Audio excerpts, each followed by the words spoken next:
រុស្ស៊ីបំបាយជួបភ្នាក់ងារសម្ងាត់អាល្លឺម៉ង់ BND ដើម្បីកំណត់ទីតាំងដាក់អាវុធ HIMARS ដែលពង្រាយនៅអ៊ុយក្រែនគេហទំព័រព័ត៌មានអាល្លឺម៉ង់ The Spiegel បានរាយការណ៍មកថាកាលពីពេលថ្មីនេះភ្នាក់ងារសម្ងាត់អាល្លឺម៉ង់ម្នាក់ដែលត្រូវបានចោទប្រកាន់ពីបទលួចបញ្ចេញព័ត៌មានអាថ៌កំបាំងរបស់រដ្ឋដល់រុស្ស៊ីបានទទួលភារកិច្ចក្នុងការស្វែងរកទីតាំងនៃអាវុធ HIMARS នៅក្នុងប្រទេសអ៊ុយក្រែនលោក Carsten Link ដែលជាកម្ពុជាភ្នាក់ងារសម្ងាត់របស់អាល្លឺម៉ង់ម្នាក់ត្រូវបានចាត់តាំងពីភ្នាក់ងារចារកម្ម FSB របស់រុស្ស៊ីកាលពីរដូវស្លឹកឈើជ្រុះកន្លងទៅដើម្បីបញ្ជូនព័ត៌មានអំពីទីតាំងនៃប្រព័ន្ធរ៉ុកែត HIMARS និង IRIS-T ដែលសហរដ្ឋអាមេរិកនិងអាល្លឺម៉ង់បានផ្គត់ផ្គង់មកដល់អ៊ុយក្រែនអាជ្ញាធរអាល្លឺម៉ង់តាមសេចក្តីរាយការណ៍កំពុងមានការសង្ស័យថាលោក Link អាចបានបញ្ជូនព័ត៌មានទាំងនេះទៅកាន់ទីក្រុងមូស្គូយ៉ាងណាមិញផងដែរភ្នាក់ងារសម្ងាត់នោះត្រូវបានអះអាងថាបានបញ្ចេញព័ត៌មានទាំងនោះដោយជោគជ័យទៅហើយពីទីភ្នាក់ងារសម្ងាត់ BND របស់អាល្លឺម៉ង់ដែលជាសារព័ត៌មានអំពីបច្ចេកវិទ្យាទំនាក់ទំនងកំពូលសម្ងាត់និងជាធ្នូដោះដូរទីភ្នាក់ងារ FSB របស់រុស្ស៊ីប្រហែលជាត្រូវបង់ប្រាក់ឲ្យភ្នាក់ងារសម្ងាត់អាល្លឺម៉ង់ដែលត្រូវបានចោទប្រកាន់នោះជាសាច់ប្រាក់យោងទៅតាមរបាយការណ៍របស់អាល្លឺម៉ង់ក្រុមអ្នកស៊ើបអង្កេតបានរកឃើញថាស្រោមសំបុត្រមួយមានទឹកប្រាក់ប្រហែល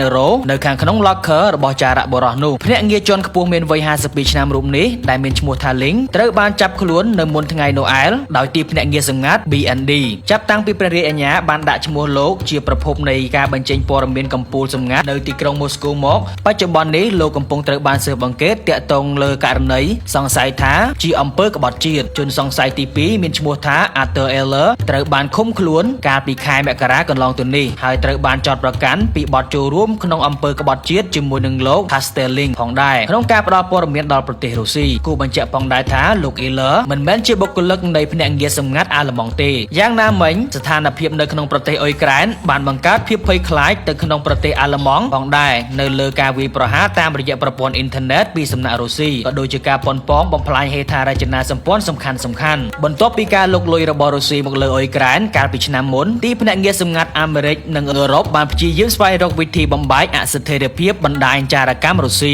ការស៊ើបអង្កេតរបស់អាល្លឺម៉ង់បានធ្វើឡើងបន្ទាប់ពីមានការប្រមូលផ្ដុំនៃភ្នាក់ងារសម្ងាត់រុស្ស៊ីដែលត្រូវបានចោទប្រកាន់នៅក្នុងប្រទេសហូឡង់ Norway ស៊ុយអែត អូទ្រីស ប៉ូឡូញនិងស្លូវេនីយោងទៅតាមរដ្ឋមន្ត្រីសន្តិសុខអាមេរិកនិងអឺរ៉ុបបានបង្ហាញថាចារកម្មរុស្ស៊ីបានរងការខូចខាតជាច្រើនកាលពីឆ្នាំទៅជាងពេលណាទាំងអស់ចាប់តាំងពីចំណុចបញ្ចប់នៃសង្គ្រាមត្រជាក់ហើយពួកគេក៏មានការបារម្ភថាប្រទេសនេះនឹងនៅតែមានសមត្ថភាពខ្លាំងក្លាដដែលរថ T90 រាប់រយគ្រឿងនិងរថសោះ T80 រាប់រយគ្រឿងពួកវាត្រូវបានបំពាក់ដោយឧបករណ៍ទំនើបនិងអាចប្រើប្រាស់ប្រយុទ្ធបាននៅក្នុងសមរភូមិដ៏លំបាកបំផុតនៅតាមវាលនិងទីក្រុងនៅពេលដែលរុស្ស៊ីឈ្លានពានអ៊ុយក្រែនលោកពូទីនក៏បានបញ្ចេញរថក្រោះដ៏ល្អបំផុតនិងទំនើបបំផុតរបស់ខ្លួនក្នុងការចាប់ដណ្ដើមយកទីក្រុងគៀវនិងនៅខែដំបូងនៃសង្គ្រាមមួយនេះអ៊ុយក្រែនបានបំផ្លាញរថក្រោះដ៏ល្អបំផុតរបស់រុស្ស៊ីជាង530គ្រឿងដោយមានជំនួយពីប្រព័ន្ធបាញ់ប្រឆាំងរថក្រោះ Javelin របស់លោកខាងលិចធ្វើឲ្យអ៊ុយក្រែនបំផ្លាញទាំងស្រុងនៅរថក្រោះរុស្ស៊ីលើសពីនេះទៅទៀតក្នុងអំឡុងពេលប្រយុទ្ធរុស្ស៊ីបានបន្តការបាត់បង់រថក្រោះប្រហែលជាង10គ្រឿងទៅ12គ្រឿងជារៀងរាល់ថ្ងៃគិតមកត្រឹមថ្ងៃទី7ខែវិច្ឆិកានេះរុស្ស៊ីបានបាត់បង់រថក្រោះចំនួន2770គ្រឿងបាត់ទៅហើយនៅអ៊ុយក្រែនតែមានន័យថារុស្ស៊ីមានត្រឹមតែរថក្រោះចំនួន630គ្រឿងប៉ុណ្ណោះប៉ុន្តែតួលេខនេះហាក់ដូចជាមិនទាន់សម្រេចនៅឡើយក្នុងកំឡុងពេលវាយបកអ៊ុយក្រែនបានដណ្ដើមយករថក្រោះជាង400គ្រឿងទៀតពីរុស្ស៊ីដូច្នេះរុស្ស៊ីនៅសល់ត្រឹមតែរថក្រោះត្រៀមប្រយុទ្ធប្រហែល230គ្រឿងប៉ុណ្ណោះបើសង្កេតមើលលើអត្រានៃការបាត់បង់នៅអ៊ុយក្រែនយើងអាចនិយាយបានថានៅឆ្នាំក្រោយរុស្ស៊ីនឹងមានហានិភ័យខ្ពស់ដែលមិនសេសសល់រថក្រោះទាល់តែសោះប្រសិនបើពួកគេមិនបានធ្វើការសម្រេចចិត្តត្រឹមត្រូវដើម្បីប៉ះប៉ូវនៃការបាត់បង់នេះរុស្ស៊ីបានបើកដំណើរការកម្មវិធីខ្នាតធំដើម្បីប្រតិបត្តិការឡើងវិញនៅរថក្រោះសម័យសហភាពសូវៀតដូច្នេះយើងមិនបានបំភ្លេចទេថារុស្ស៊ីបានរក្សាទុកនៅរថក្រោះចំនួន1200គ្រឿងផ្សេងទៀតប៉ុន្តែពួកវាក៏មានបញ្ហាច្រើនដែររថក្រោះទាំងអស់នេះអាចត្រូវបែងចែកតាមលក្ខណៈជា3ក្រុមកាលពីពេលថ្មីនេះវាត្រូវបានបង្ហាញឡើងស្ទើរតែពាក់កណ្ដាលនៃរថក្រោះទាំងអស់នេះមិនស័ក្តិសមនឹងស្ដារឡើងវិញទេដែលវាមិនមែនជាអ្វីឡើយក្រៅពីសំណល់ដែកដែលពួកគេបានរក្សាទុករាប់ទសវត្សរ៍ដែលអាចហៅថាជាគំនរភ្នូររថក្រោះដែលមិនមានការថែទាំត្រឹមត្រូវការពិតទៅ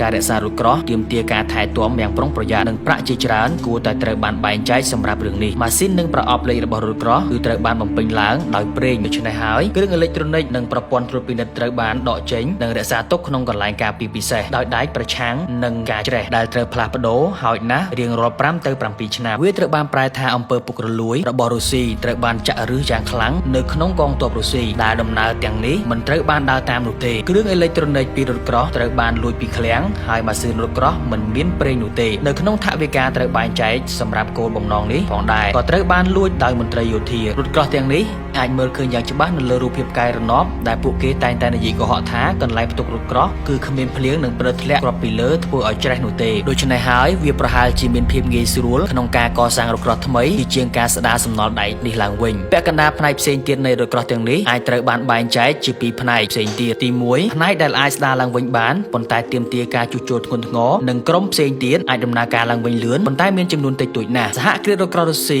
គឺកំពុងតែបម្រើការចំនួន3វេនរួចមកហើយប៉ុន្តែទទួលបានរថក្រោះចំនួន800គ្រឿងដាក់បម្រើការនៅចុងឆ្នាំ2022នេះរថក្រោះរុស្ស៊ីគឺមិនសូវមានសមាសធាតុគ្រប់គ្រាន់នោះទេរុស្ស៊ីមិនសូវមានគ្រឿងបន្លាស់ទំនើបនោះទេនិងមិនអាចទៅរួចទេនៅក្នុងការនាំចូលពួកវាដោយសារតែការដាក់ទណ្ឌកម្មសេដ្ឋកិច្ចហើយរុស្ស៊ីស្ទើរតែមិនអាចផលិតបាននៅសមាសធាតុចាស់ដោយសារតែភាគច្រើនសហគ្រាសសម័យសូវៀតបានបញ្ឈប់ជាយូរណាស់មកហើយនៅផ្នែកជួរខាងមុខរបស់អ៊ុយក្រែនគ្រឿងម៉ាស៊ីន T62 ចាស់ចាប់ផ្ដើមត្រូវបានមើលឃើញថាកាន់តែកើនឡើងច្រើនឡើងជាញឹកញាប់ពួកវាមិនមានអ្វីការពារត្រឹមត្រូវនោះទេហើយក៏មិនមានគ្រឿងឧបករណ៍មូលដ្ឋាននិងរូបភាពពីម៉ាស៊ីនថតកម្ដៅឧបករណ៍មើលឃើញទិដ្ឋភាពពេលយប់ហើយជារឿយៗក៏គ្មានឧបករណ៍ទំនាក់ទំនងរថក្រោះទាំងនេះជារឿយៗតែងតែឃើញឈរស្ថិតនៅកណ្ដាលនៃសមរភូមិនិងត្រូវបានបំបែកឡើងបើនិយាយទៅវាគ្រាន់តែជារទេះពាសដែក